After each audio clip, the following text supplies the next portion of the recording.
So today I wanted to give you guys my honest thoughts on if I think my 2023 Jeep Wrangler Rubicon 392 is actually daily drivable or not. So I've had this thing for about 4 months now, and I've put around 2,600 miles on it.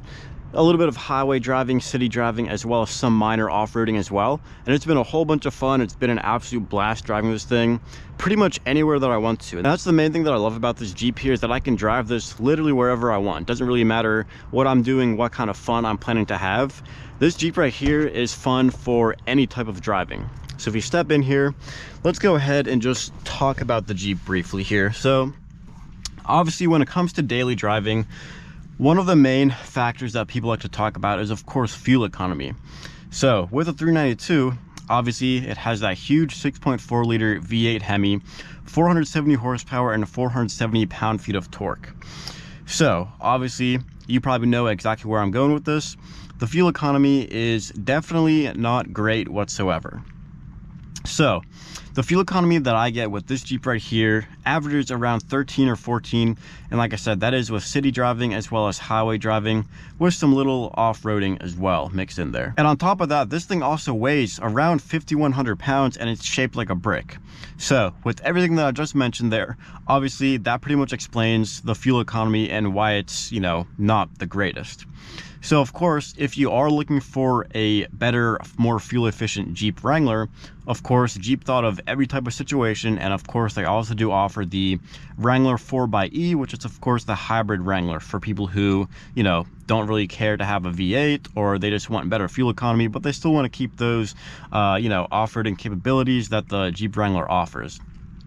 So of course, with the 4xe, they do claim that it gets around 49 miles per gallon. And like I said, the 392, I've been averaging around 13 or 14 with city and highway driving. So, you know, that's a huge difference coming from a 4xe hybrid Wrangler versus the 392.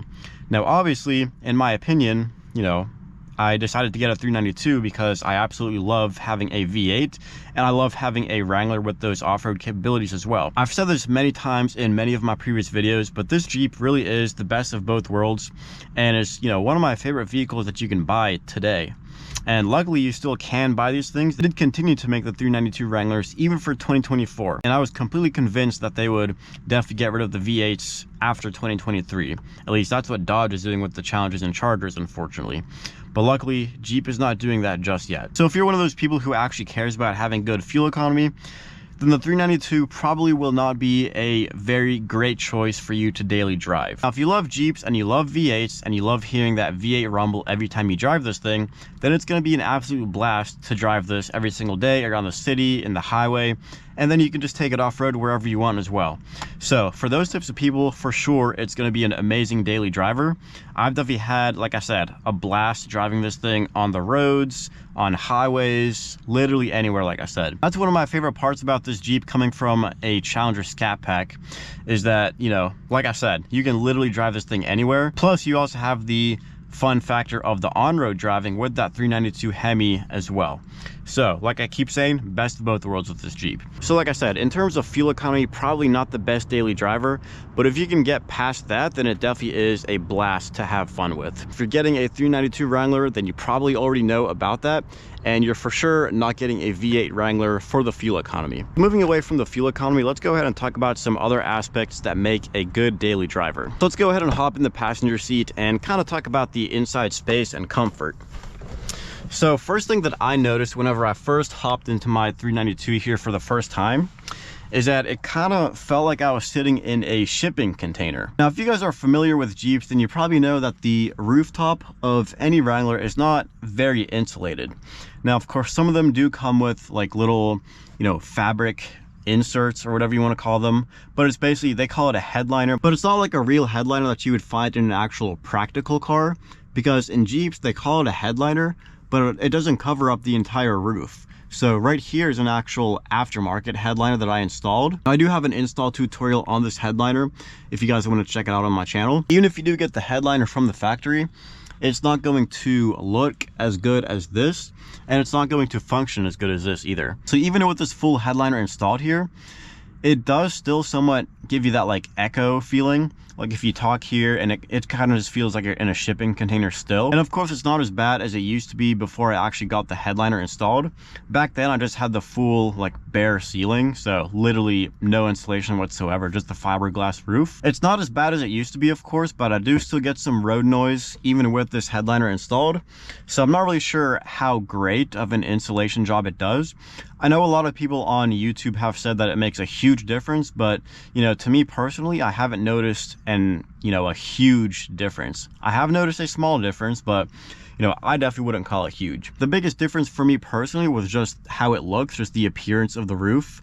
I definitely didn't like that cheap look of the like exposed white fiberglass roof. So this definitely worked a lot to clean it up and just give it a much better look. So moving on from that, I wanted to also talk about the interior space. So of course with a Jeep, you do have a good amount of legroom. Obviously it's not going to be like a huge luxury SUV. It's not going to be a Cullinan. It's not going to be a Bentayga or anything like that. But you're getting a Jeep Wrangler, so you can't really expect that type of luxury in an off-road vehicle like this. You got the V8, but you're not going to get the luxury, unfortunately. And to be honest, I don't think I would even want that kind of luxury in a Jeep. You know, the V8 for me is definitely enough in a Jeep Wrangler. This is exactly what I would want.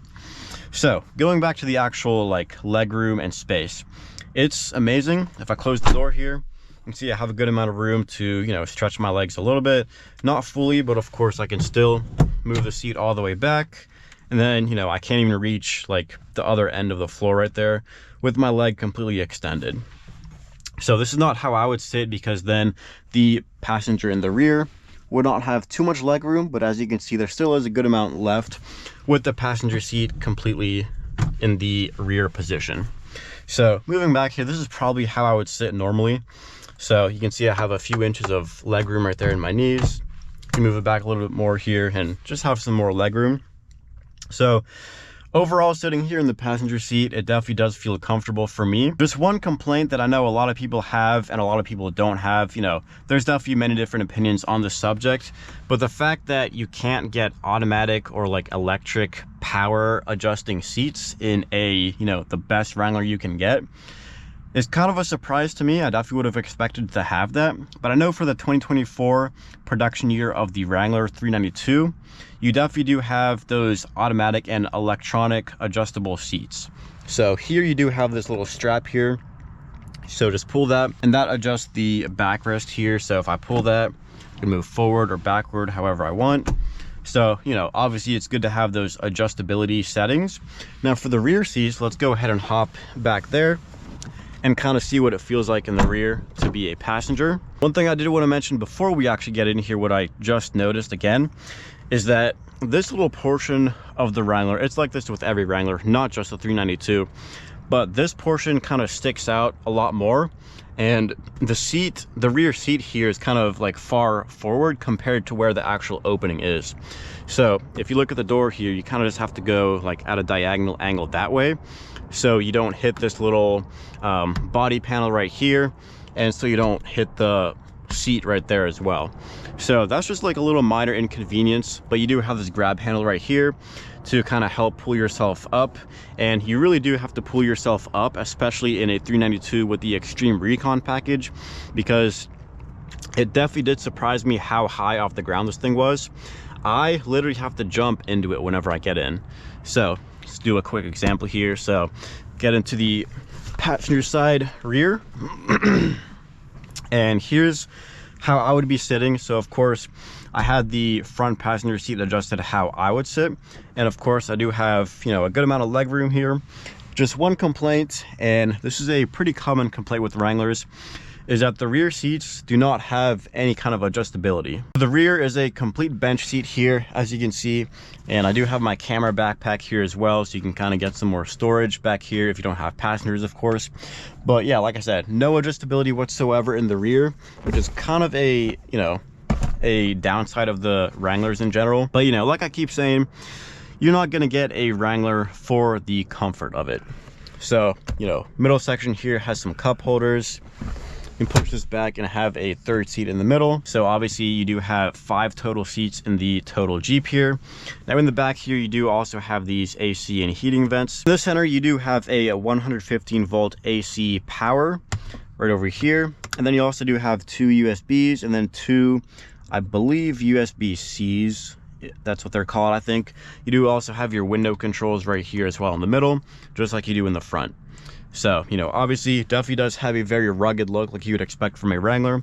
You do have these little straps on the back of the front seats here, so you can put like a toolkit up here or any kind of like off-road accessories that you would want to have on any trips that you take, or just have some more storage compartments that kind of attach to the rear of the seats here. Whatever you want, I'm sure there's many accessories out there to attach to the rear of these seats and make good use of these straps. So getting out of the Jeep here from the rear, same process. You do have a bit of a bulge coming here from the fender where the wheel is. So you do kind of have to step to the left a little bit and then kind of like pull yourself out. So definitely not the easiest vehicle to get in and out of, but that's kind of what you would expect from a big 392 Wrangler. So as you can kind of tell, I definitely do love this Jeep Wrangler. This is definitely my baby. I still do have the XJ, if you guys are wondering. That thing's also my baby. Never gonna get rid of that thing. But I definitely do love having this 392 Wrangler. And you know, it definitely does make, in my opinion, a good daily driver.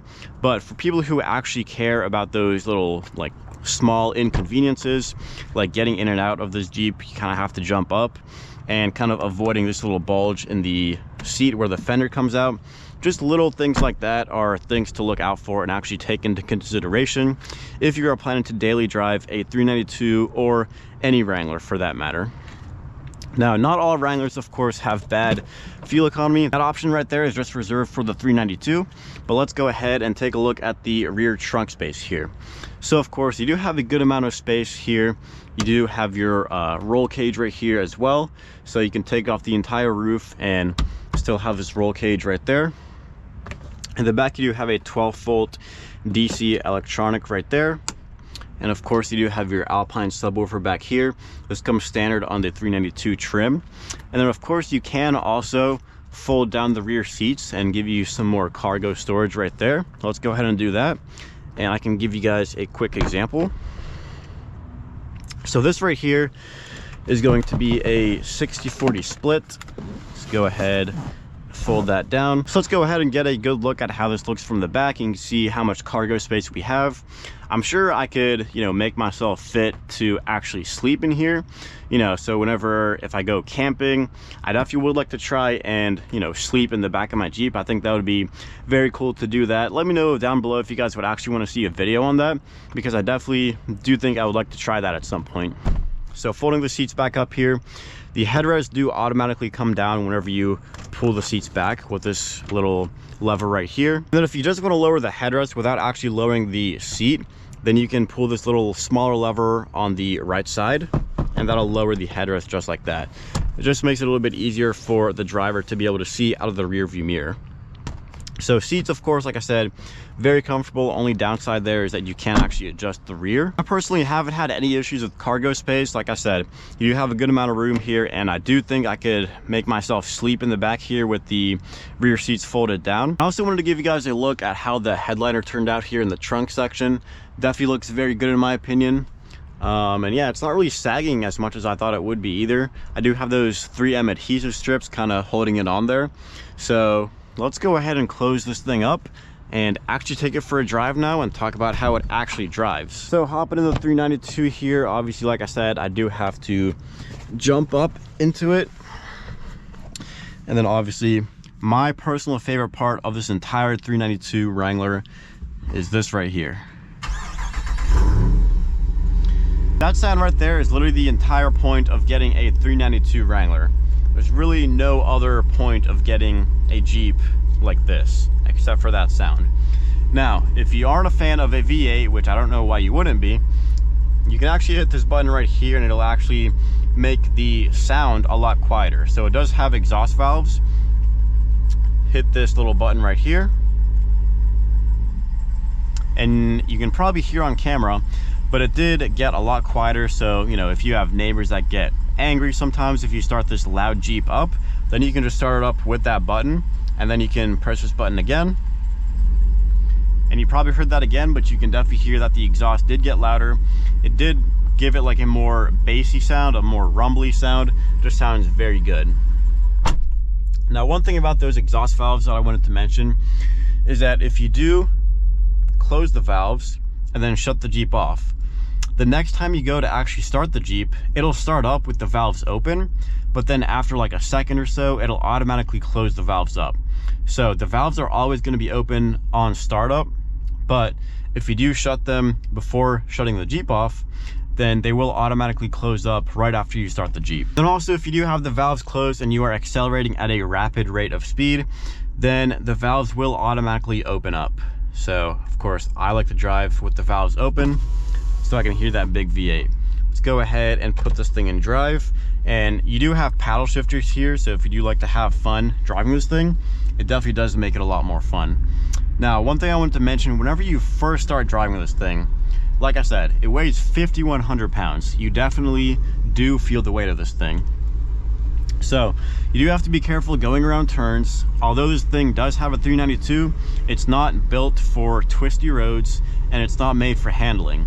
Now, with that being said, I'm not saying it's bad at handling for what it is. It's actually very good considering what I just mentioned, considering it's shaped like a brick, considering it weighs 5,100 pounds, made for off-roading, and that's what it's great at. Now, starting off here on a normal road, this thing drives amazing. Now, you really can't tell you're in a Jeep until you start hitting some major bumps or if you're on a super twisty road.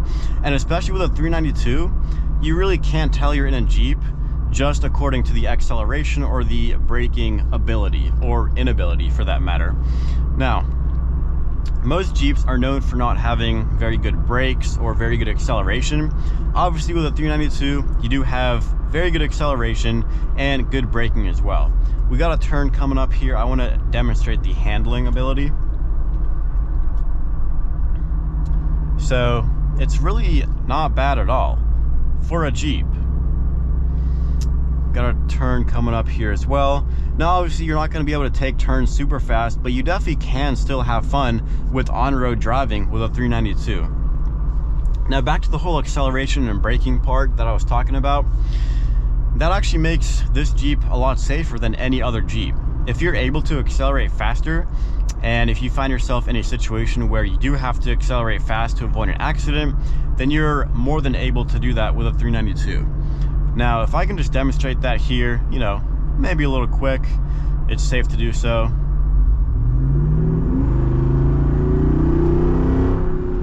You know, just as a quick example, not doing anything crazy or illegal here, but I did want to mention that if you do need to escape a dangerous situation, then you can for sure do that, and it's, you know, a lot easier than it would be with a normal Jeep. Same thing comes with braking.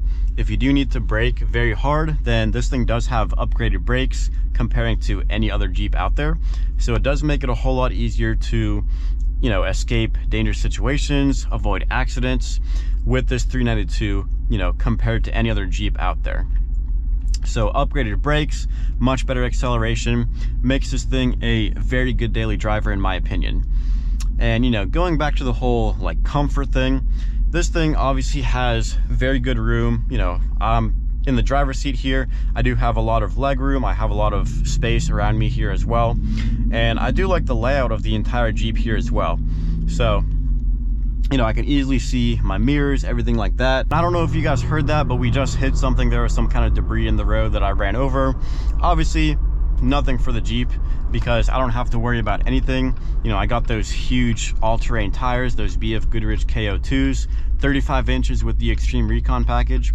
So I'm not worried about a single thing. I could drive over tree branches. You know, with those steel bumpers, I wouldn't be worried about hitting a couch that's in the road. Hopefully that doesn't happen. Now, also along the topic of comfort, when it comes to potholes, I know I made a comment earlier that you can't really tell it drives like a Jeep until you hit some potholes. Now, every Jeep has a specific type of feel. Every Wrangler has the same kind of feel whenever you hit bumps. It kind of feels stiff, but at the same time, it absorbs them. It's very hard to describe that kind of feeling that Wranglers give you whenever you go over bumps, but that's the best I could do. 392 does of course have upgraded suspension, and with the Extreme Recon package you do get even more of an upgraded suspension as well, and I have to say it does a great job at soaking up all the bumps that you hit.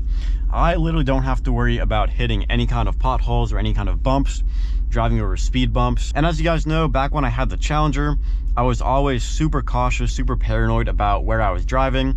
I couldn't even drive over some speed bumps without scraping. And then when it comes to parking spaces, a lot of them have those little curbs in front to stop you from hitting the car in front of it, I guess, or to know when to stop. With the Jeep, I can literally drive straight over it if I have to or if I want to. With a Challenger, I would tear off the front splitter if I even, barely touched it. So, all those aspects, of course, make this thing a great daily driver. And, overall, I really can't think of a reason other than fuel economy why somebody would not want to daily drive a Jeep Wrangler. A lot of people say that they're not practical, but the only reason why that is because of the fuel economy, which is definitely understandable because, most people, if they don't really care about off-roading capabilities, they definitely want something that is very fuel efficient. And although it would be nice to have a fuel efficient Wrangler, that's what the hybrid is for, but I would much rather have a 392 as opposed to a hybrid. Since we're on the road here inside the Jeep driving, I can actually scroll down here and show you guys my actual average and current fuel economy. Right now my average is 14.9 and my current is 99. So can't really argue with that. 99 miles per gallon, obviously going downhill and not giving it gas at all. But with the average almost 15 miles per gallon, that's actually very surprising to me. Most people get like 12 or 13, so I'm definitely very happy to see almost 15 on mine. We got a nice underpass here. Let's go ahead and downshift using the paddle shifters. Give you guys a nice example of what the exhaust sounds like.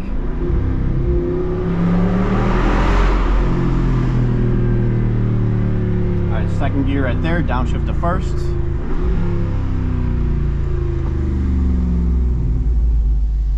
All right, so that was probably like 30% throttle, and obviously a whole bunch of fun to be able to hear that V8 engine. And it's even more fun when you do that next to a V6 Bronco or right in front of the Bronco. So obviously you got to flex on them a little bit. Now going back to some of the more interior comfort features of the 392 here, of course, as with any new vehicle now, you do have AC, which works very great.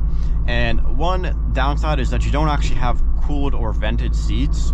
Now that's kind of one thing that I was used to with the Challenger, is it did have vented and cooled seats, which I definitely liked on hot summer days like today.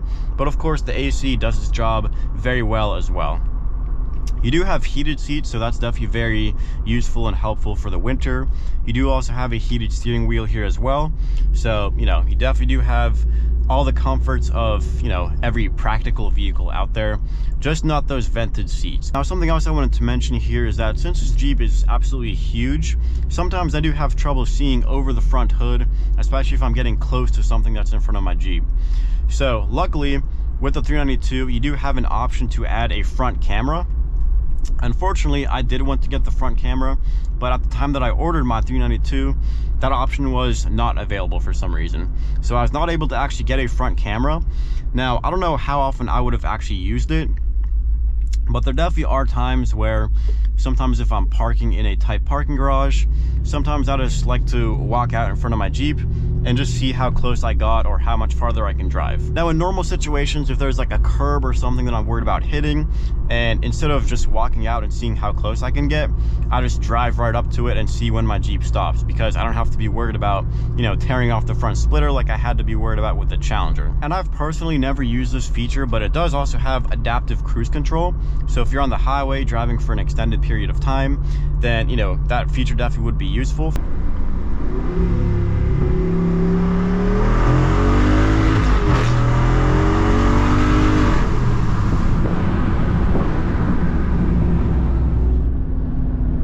How could you not want something like that as a daily driver, right? One thing I didn't want to mention, every time I do that, for some reason there's always like a little bit of a lag when it shifts from second to third gear. Now, I'm not sure why. It's only not done that one time before. So I'm not sure why it does that, and I'm not like manually shifting. I'm only downshifting to second gear using the paddle shifters. Then once I hit it, I put it back into automatic mode so it automatically shifts itself. So like I was saying, it's only ever done that one time where it shifted from second to third gear smoothly without kind of like hiccuping like that, or without having any kind of lag time. So really not sure why it does that. My guess would be that I just need to push it back into automatic mode faster. I guess I might just be doing it too late for the computer to actually catch up and realize that it needs to shift and not wait for me to shift. So that's kind of my assumption, but definitely let me know if you guys have any kind of different answers for that. Definitely a huge adrenaline rush anytime I do that. It definitely surprises me every time I, put my foot down completely in this thing. The way that this thing is able to move all 5,100 pounds of this huge Jeep, just blows my mind every single time. And obviously, it's not needed for daily driving, but why not just have it and have some fun whenever you want, right? So, like I said, acceleration definitely is an important part of having a good daily driver. Same thing with braking abilities as well. So, while it's not absolutely necessary to go 0 to 60 in 4.5 seconds, it definitely does help, and it definitely does make this thing a lot more fun. So, like I said, I would highly recommend a 392 Wrangler as a daily driver. If you already have one, or if you are considering getting one, definitely a good choice for sure. Now, of course, my assumption is that if you are getting a 392, you are already aware of the fuel economy, and you are already accepting the fact that it's not going to be great.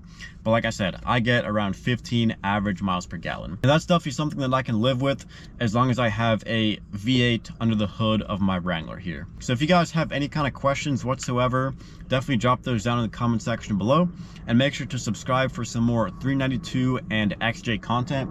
I definitely want to take this thing off-roading some more in the future, so definitely don't want you guys to miss those videos. Thanks for watching.